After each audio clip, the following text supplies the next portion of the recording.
Welcome, I'm the Kaiju no Kami here at Denver Comic Con 2018, and I'm interviewing author Corinne O'Flynn. Welcome once again. How are you doing? I'm doing great. It's good to see you again. Are you enjoying the con? Oh my God, yes. It's day 3 and I can't believe it's over. Like, we've been building up for this for like a year, and now we're here and now it's over. Yeah, but now you gotta pack up and go home. I know. Well, come buy my books and I don't have to pack up anything.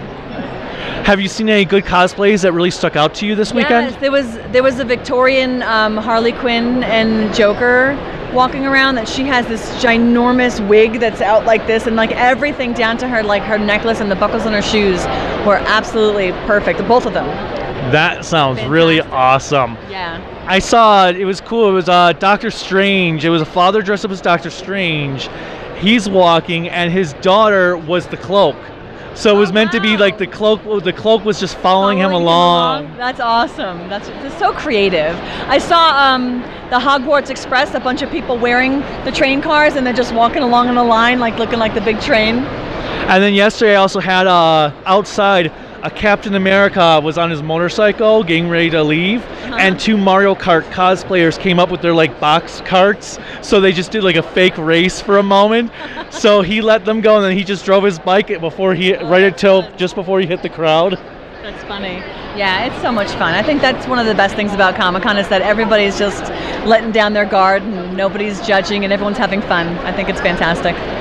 Now, since last year, you've had a new book come out, correct? Yes, I've had a couple of new books come out, but this is the series that I'm focusing on this weekend. It's book 1 is Song of the Sending, and I think this is what we talked about the last time we talked. I believe so.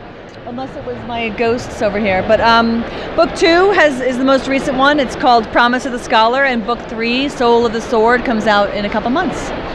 Book 3 already. Yeah, well, this has been out since February. And book 3 will be out it'll be 6 months between. Don't you know you're supposed to George R.R. Martin it and take forever? I can't take forever. I took forever between these two, and I don't think that that's fair. But I wrote a lot of stuff in between the two.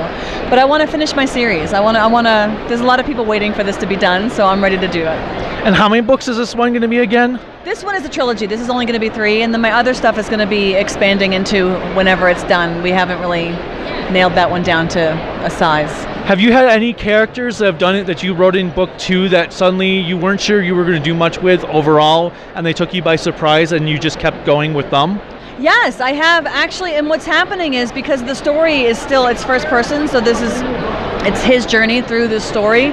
I'm developing novellas and shorts of other stories, other characters' stories to develop them, and one of those I might actually write another series in this world with another secondary character that becomes another trilogy or whatever in the future, because they're taking on a life of their own, and fans are responding to certain things that I was like, oh, that's an interesting, I like that you focused on that, maybe I'll develop that further. So it's been interesting.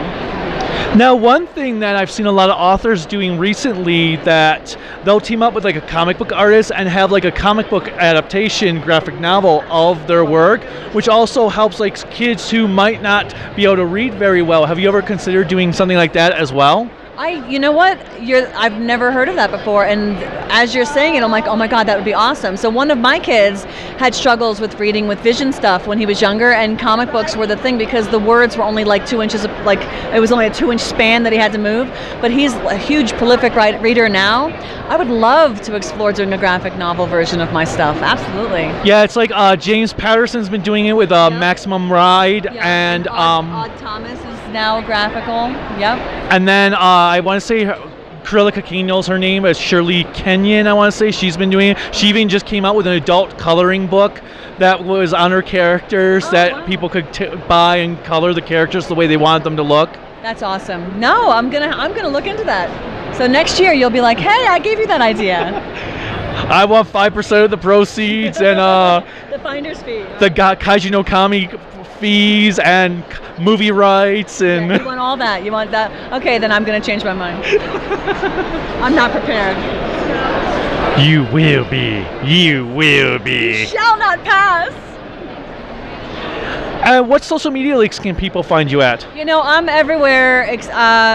My website is CorinneO'Flynn.com, CORINNE.O'Flynn with 2 N's.com, and then from there I'm on all of them. It's usually Corinne O'Flynn everywhere except Facebook. It's O'Flynn Books, so I'm easy to find. Any final words for my viewers? thank you for watching. Come to Comic-Con. It's a lot of fun. Well, thank you so much for your time again. Coming by. Until next time, bye.